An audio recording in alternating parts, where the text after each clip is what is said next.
Olá, meus queridos e amados irmãos, sejam muito bem-vindos a este domingo.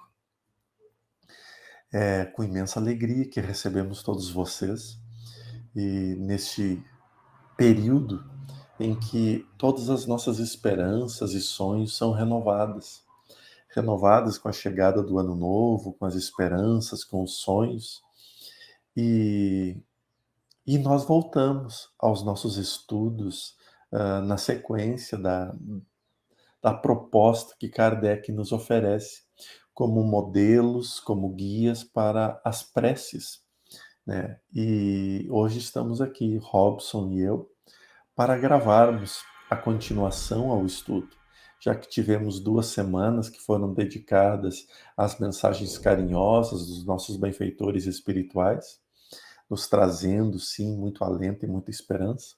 Mas nesse momento a gente retoma o nosso estudo e desejamos, sim, um lindo e especial domingo a todos vocês. E antes de darmos a sequência, eu gostaria de convidá-los a uma prece. Hoje é dia 5 de janeiro, né? E é 14 horas. E tem uma pessoa muito especial e muito querida, né, de mim, que eu conheci na Bahia, no período quando eu estive na Bahia, que foi a Adriana Ribeiro. Ela, uma batalhadora incrível e que deixou um legado de lindos ensinamentos, de como vencer a doença, de como se portar como líder espiritual que era nos trabalhos que ela desenvolveu. E hoje pela manhã, nossa querida irmã retorna à pátria espiritual. E, e estamos aqui. Eu queria só repassar aqui. Ela foi idealizadora do Caravana do Bem, que é um grupo que tem na Bahia, que auxilia muito lá em Salvador, fazendo entrega de lanches, de alimentação e tudo. E ela também é uma multiplicadora do ECAM. Ela era atriz. Tem, por exemplo, a Dona Flor, da Dona Flor e seus 2 maridos, era ela. Então, ela tinha várias habilidades e uma delas era se dedicar ao trabalho do bem. O, o câncer venceu a batalha com o corpo físico, mas ela venceu a batalha do espírito sobre a matéria. Ela demonstrou a cada vez que conversávamos uma força incrível. Nessa minha última estada em Salvador, pude estar com ela. E eu sei que essa prece não tem nada, o que nós vamos estudar hoje, relacionado a isso. Mas é uma maneira de, em memória, eu homenagear alguém que foi muito especial para mim. Alguém que me ensinou muito. Então eu gostaria de, nesse momento, convidá-los todos a elevar o pensamento a Deus e não pedir só por ela, porque isso a espiritualidade me ensinou. Quando nós rezamos por alguém que desencarnou, por alguém que está passando por uma doença ou por uma prova muito difícil, não rezar por aquela pessoa, mas rezar por todos aqueles que enfrentam as mesmas situações. Pois assim a oração tem muito mais força, porque ela é deixada de lado o ego, ela é deixada de lado qualquer sentimento e passa a ser o puro e verdadeiro sentimento, né? Senhor Jesus, a cada dia nos damos conta da nossa pequenez diante do universo. A cada dia mais tem nos ensinado como nós somos, ainda ignorantes, na lembrança e na vivência espiritual. Perdoe-me, Senhor, todos os períodos em que a ignorância me dominou e me domina, em que o medo cai sobre mim, e por todas as vezes que não tive a coragem suficiente para vencer, para aprender e para triunfar. Neste momento, Senhor de infinita bondade, derrama sobre mim e sobre todos aqueles que vivem, que aprendem e que crescem, a luz do esclarecimento e da paz. Rogamos também nesse instante, Senhor, pela emancipação que ocorreu em Adriana Ribeiro, pelas condições enfrentadas e pela sabedoria que soube nos ensinar como exemplo. Mas não te peço apenas por esta irmã, Senhor. Eu rogo por todos aqueles que enfrentam as mesmas dores, as mesmas aflições, por todos os familiares que passam e que enfrentam juntos as mesmas condições. Também pedimos por aqueles que são abandonados e que enfrentam no silêncio a dor e a aflição. Mas amparai para que nós, que ainda não fomos alcançados pela prova, que ainda não fomos tocados pela expiação, a capacidade de aprender, para que o dia em que tivermos que testemunhar a nossa fé, sejamos nós tão fortes e tão sábios quanto estes que nos ensinam. Obrigado, Senhor, pelo amor e pela paz. Obrigado, Senhor, pelos exemplos vivos colocados ao nosso redor. Que assim seja.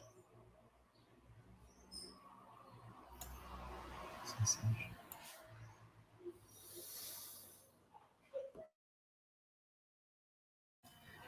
Então, nós estamos estudando o Evangelho segundo o Espiritismo, capítulo número 28, capítulo Coletânea de Preces Espíritas. Nós estamos no item 34, diante de um perigo iminente. Não deixa de ter uma certa correlação, porque quando a gente faz a passagem é uma mudança, e toda mudança é uma situação na qual a gente tem uma novidade, né? Um temor sobre aquele futuro que está logo ali na nossa frente. Então, a instrução de Kardec diz o seguinte: diante dos perigos que corremos, Deus nos adverte da nossa fraqueza e da fragilidade de nossa existência. Ele nos mostra que nossa vida está nas suas mãos e que ela se acha presa por um fio que pode se romper no momento em que nós menos esperamos. Sob esse aspecto, não há privilégio para ninguém, pois o grande e o pequeno estão submetidos às mesmas condições. Se examinarmos a natureza e as consequências do perigo, veremos que frequentemente essas consequências, caso se realizassem, teriam sido a punição de uma falta cometida ou de um dever negligenciado. Instrução bem curta hoje. Curta e sábia, né?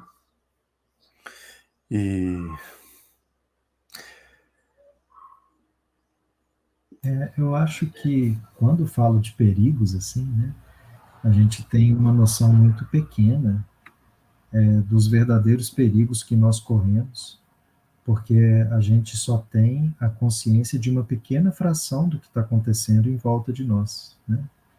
Então, às vezes, várias coisas que estão circulando em termos de coisas naturais, fenômenos naturais, trânsito, pessoas que estão desequilibradas, né? Várias coisas que estão ali no entorno que às vezes passou perto da gente e a gente nem ficou sabendo, né? Então tem uma passagem de Joana de Ângeles, que Divaldo ele estava bem queixoso com ela, né? Assim, um monte de coisa que está acontecendo comigo. E ela fala assim, Divaldo, quando acontece uma coisa ruim contigo, é como se fosse só a cauda do cometa.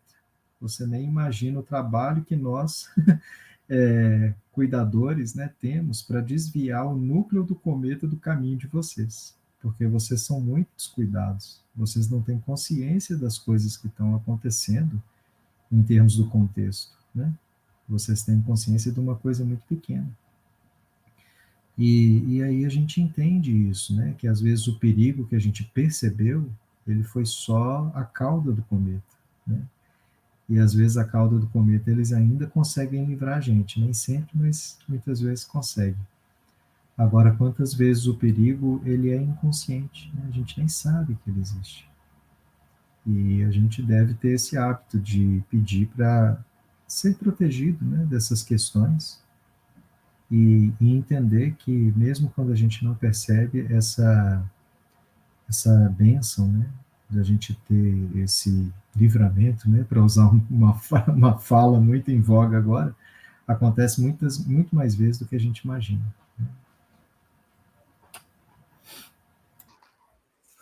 Quando a gente olha alguma situação, claro que a gente não tem discernimento algum de entender aquilo que está se passando. E tu lembraste muito bem esse ensinamento de Joana de Ângeles, porque a nossa reação é a injustiça. As coisas que ocorrem conosco, a gente vê a injustiça, né? E como a gente vive, inclusive, num mundo aonde a injustiça prevalece, né? Porque esse é um mundo de provas e expiações. Existe o bem e existe o mal, mas o mal prevalece. É isso que é um mundo de provas e expiações. Então, nós temos a sensação da injustiça prevalecer sobre as nossas vidas. E como isso ocorre em todos os âmbitos, em todas as áreas, nós começamos a acreditar que também somos injustiçados por Deus e pelo invisível. E nós não nos damos conta daquilo que se passou ao nosso redor. Quando passa um determinado tempo, um determinado amadurecimento das coisas que vivemos, então isso vem à tona. E a gente olha para trás e diz: nossa, ainda bem que foi dessa forma, né? Eu costumo dizer e repito muitas vezes, eu briguei muito com Deus quando eu perdi os empregos na minha área musical, porque eu dediquei 40 anos, né, quase 40 anos da minha vida àquilo. Foram profissionalmente 38 anos de trabalho musical, né? E do nada abandona e para com tudo. E então eu me senti muito injustiçado. Eu brigava com Deus, brigava com a espiritualidade. Tenho pena do Equenaz, do Lázaro, porque estes escutaram horrores de coisas assim. E veja só, na época eu achava que eles não tinham o que dizer. E porque eles apenas abaixavam a cabeça e escutavam minhas lamentações. Eles não faziam nada, simplesmente baixavam a cabeça e escutavam minhas lamentações. Hoje eu me dou conta que eles me respeitavam mesmo eu estando equivocado. E 2, 3 anos depois disso tudo, eu olho para trás e vejo os meus colegas que permaneceram, o estado que eles estão agora, o ambiente que eles ficaram envoltos, era o mesmo que eu estava. E que graças àquilo, àquela injustiça, aspas entre a injustiça, eu saí daquela barreira e eu estou enxergando um horizonte que eu não conseguiria ver antes. Então, é o livramento, né? É a oportunidade de estar bem. É o rabo do cometa. Eu sofria com o rabo do cometa, mas em função do cataclisma que poderia ser o choque, né, do asteroide com a Terra, com esse problema que foi deixado de lado, eu hoje estou aqui na condição que estou. Então, obrigado, Robson, por lembrar essa história de Joana. Eu tinha esquecido dela. Pois é. Às vezes a gente tem só que ir relendo as coisas, né? Eu estou relendo agora o Lírios de Esperança e relendo eu vejo o quanto eu esqueci do livro, né? Aí essas passagens do Divaldo, elas são muito ilustrativas, né? E eu gosto de voltar nelas de vez em quando. Mas então eu vou ler a prece. A prece é muito curta, um parágrafo, que é o item número 35. Deus Todo-Poderoso e vós, meu anjo guardião, ajudai-me. Se devo desencarnar, que a vontade de Deus seja feita. Se for salvo, que o resto de minha vida repare o mal que fiz e do qual me arrependo. Que assim seja. Né? Muito direto, não é? Muito direto. Veja, Kardec, ao publicar isso, ele não necessariamente ele vivenciasse essa essência na prática da vida dele, mas ter o conhecimento, né, ter a experiência da vida, ela é muito mais valiosa, porque ela é inúmeros passos dados rumo a isso fazer parte da nossa vida. Hoje talvez a gente olhe e pense, meu Deus, falta tanto ainda para mim encontrar a lucidez. Mas na vida passada faltava mais, na anterior, mais ainda. Né? E se esse é o nosso primeiro contato com essa prece, com essa maneira de ver a vida, né? Ou seja, a vida como ela é, a vida espiritual na matéria, a vida espiritual no mundo espiritual, né? Na pátria definitiva. Se esse é o nosso primeiro contato, que bênção ser o primeiro contato, porque é sinal que no próximo contato isso já estará mais presente em nós, estará mais vivo dentro de nós, e então nós mais perto de botar ele em ação.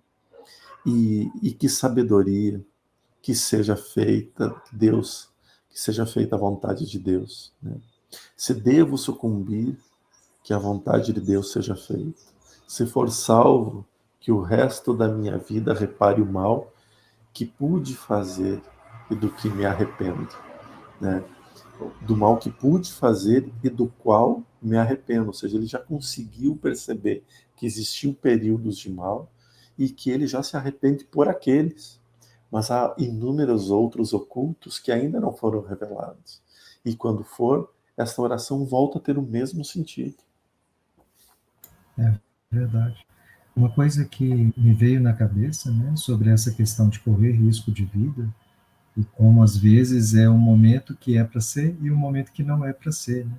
É a história de Paulo, porque Paulo, quando ele começou as pregações, ele carregava uma grande culpa, que era ele ter dirigido o processo e a sentença que condenou Estevão à morte, né?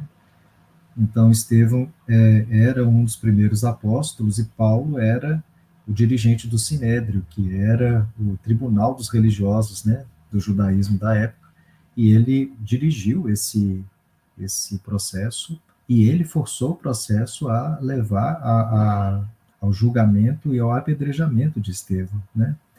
Então, quando ele converte ao cristianismo, a primeira coisa que ele sente é assim: eu sou uma pessoa horrível, porque eu fiz uma pessoa morrer por causa de religião, né?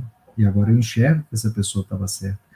Então, sempre ele buscava o martírio, porque ele achava que se ele fosse martirizado, especialmente se ele fosse apedrejado igual Estevão, de uma certa maneira ele ia se sentir como resgatei esse feito, né? E ele chegou a enfrentar o Sinédrio, né, de peito aberto, de ir lá e falar para eles: vocês são todos uns hipócritas, né, túmulos caiados, né, todo mundo é podre por dentro. Só que ele nunca era condenado. e ele chegou a ser preso, e depois ele chegou a ser espancado em rua, e quando ele foi espancado, na prece dele, né, conta no livro Paulo Estevão, ele falou assim, acho que agora é a hora, né? E ele é salvo. E aí depois ele é preso em Roma e ele é salvo, né? Então várias passagens dele que ele é salvo. Até que quando realmente chega o dia, né, e ele foi martirizado, porque ele foi decapitado, ele fala assim, eu estou em paz, porque várias vezes eu entreguei minha vida para Jesus e foi no momento que tinha que ser, não no momento que eu achei que era, né? Esses exemplos que a gente tem. Tu tá inspirado hoje, hein, Robson? Essas mensagens de ano novo tem que deixar a gente inspirado. Meus queridos irmãos, muita luz, muita paz. Desejamos um domingo lindo, maravilhoso e especial a todos vocês.